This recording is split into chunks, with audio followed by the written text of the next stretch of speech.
Had some rough luck against these guys in the past. What's your mindset tonight? How do you get a victory? I just play our game. I mean, I think that we played pretty well last game. We had a couple good practices here, and so I think that if we play the way we can, it should be a good game. I mean, obviously these guys are top of the standings for a reason. They got a great squad. They play their game well, and they got a bunch of really skilled players. But obviously I got faith in our team, and I think it should be a good one. James, what are your challenges for facing a sniper like Stamkos?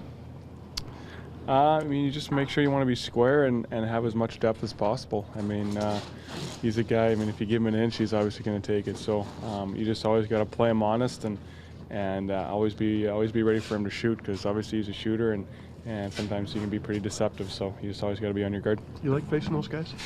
Yeah, it's fun. I mean, they're always going to give you your best, and it's going to be exciting in that sense. So you just hope that you're up to the challenge.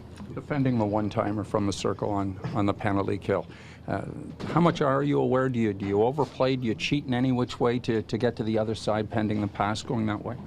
I think I don't know if you cheat, but I think you anticipate. I mean, it's one of those things where you always know it's there, and so you got to be aware of it. So as soon as you see them making a move to get the puck over there, you're on your horse and you're trying to go over there as quick as possible. So it's one of those things where you're aware of it and you try and anticipate it, but you definitely don't cheat, because they got a bunch of good shooters on that team that you can't take your eye off of. You've seen from Morgan Riley the last few games playing upwards of 25, 26 minutes a game as his confidence grows.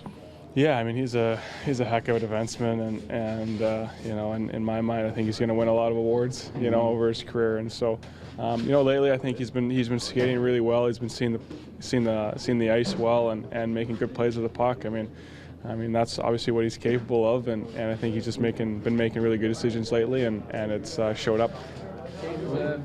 How do you assess your season so far? I mean, the numbers aren't great, but you've been infrequently your starts. It's not easy to do. How do you assess when you look at this season so far for you?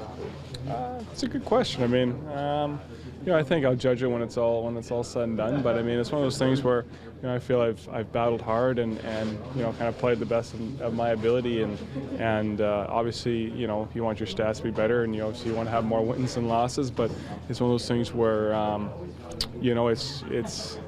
for me it's been kind of, you just take it one day at a time. You take it one game when you get the opportunity. You go in there and try your best and try and give your team a chance and not worry too much about some of the other things that are maybe going on. And it feels like